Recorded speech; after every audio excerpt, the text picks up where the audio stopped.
Assalamualaikum. Iya, hasil imbang antara tim nasional Indonesia U23 versus Malaysia U23 membawa Indonesia lolos ke semifinal dengan menjuarai grup A, teman-teman ya, dengan menjuarai grup A dengan 7 poin dari 2 kali kemenangan, 1 kali imbang, memasukkan 9 gol dan tanpa kemasukan.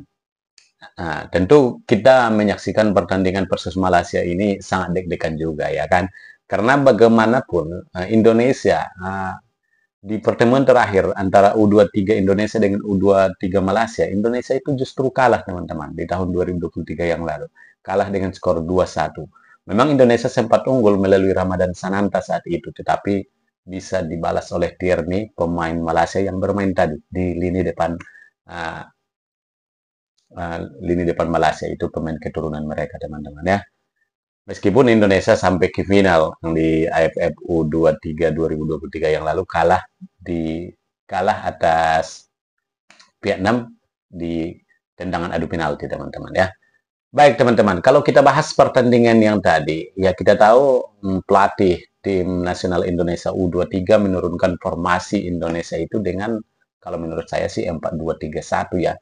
Penjaga gawang diganti, Ardiansyah tidak bermain, Cahya Supriyadi bermain, kiper dari Bekasi FC ini ya, teman-teman. Kemudian di belakang dua back ada Kadek Arel dan juga Kakang yang diturunkan melawan Filipina juga. Kemudian di sayap di back kiri ada Doni Pamungkas dan di kanan ada Alfarizi Buffon. Kemudian dua gelandang itu Robi Darwis dan juga Tony Firmansyah.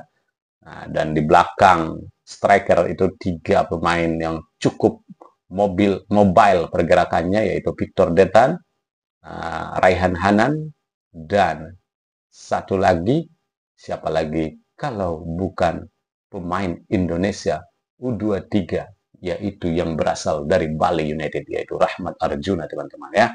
Kemudian di depan Jens Rappen teman-teman. Memang kalau kita lihat secara keseluruhan, pertandingan ini didominasi Indonesia. Bahkan hampir 75% penguasaan bola itu dikuasai Indonesia. Dan akurasi passing Indonesia juga cukup bagus, teman-teman. Di sebelum pertandingan berakhir, kalau kita lihat hampir 90% akurasi passing Indonesia. Ini sangat berbalik dengan Malaysia yang mengandalkan defense dan bertahan. Nah, dan mereka jarang sekali dapat peluang. Kalau Indonesia, kalau tercatat ada sekitar 8 kali peluang ya. 8 kali tendangan ke arah gawang. Namun memang tidak ada yang sempurna dari apa yang dilakukan oleh Indonesia. Tendangan Indonesia ke arah gawang. Di babak kedua, kita lihat Jens Rappen melalui pergerakan Ahmad Maulana. Ahmad Maulana ini setelah masuk menggantikan Alfarizi Buffon lebih bagus memang teman-teman. Lebih kuat dalam memegang bola dan lebih berani main satu-satu sehingga dia bisa langsung ke depan pertahanan dari Malaysia dan mengumpan bola ke Jens Rappen. Jens Rappen dengan sigap juga menendang bola tetapi masih bisa ditangkap kiper Malaysia dengan kaki juga.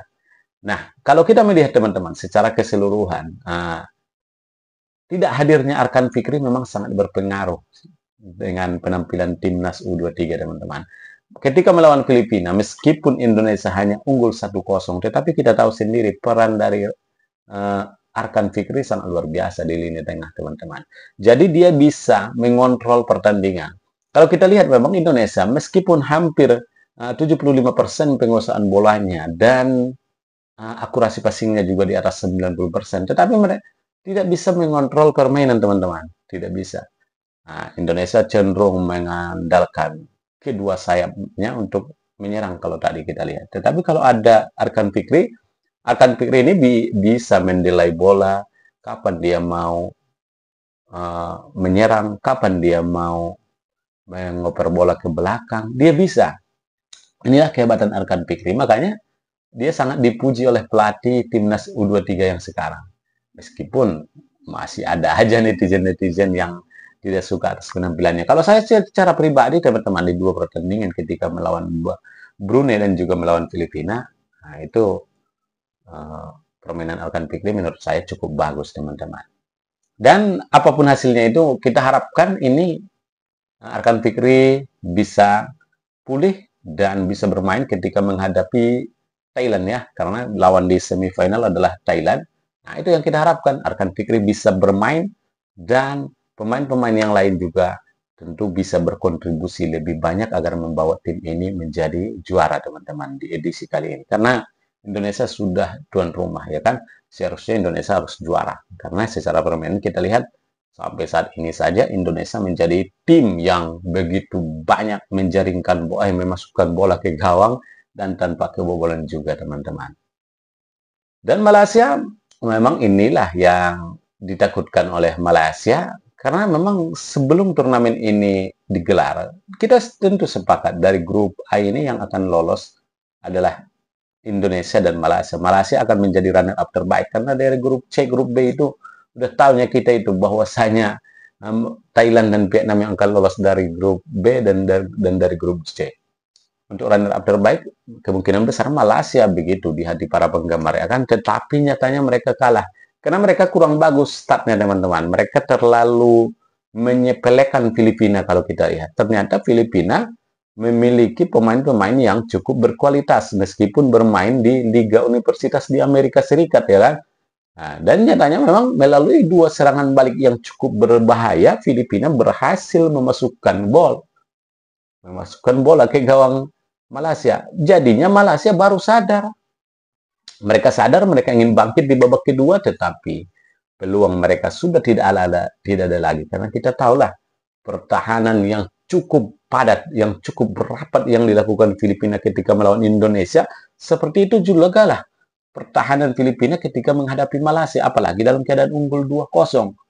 Nah, akhirnya pemain-pemain Malaysia frustasi dan tidak bisa mengembangkan pertandingannya dan jadinya tidak ada gol, teman-teman. Dan akhirnya apa? Akhirnya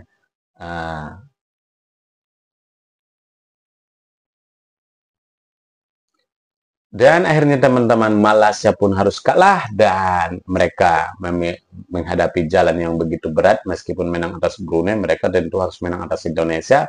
Nyatanya malam ini mereka kalah, teman-teman, dan akhirnya gagal lolos ke partai semifinal. Oke, demikian teman-teman, itu saja.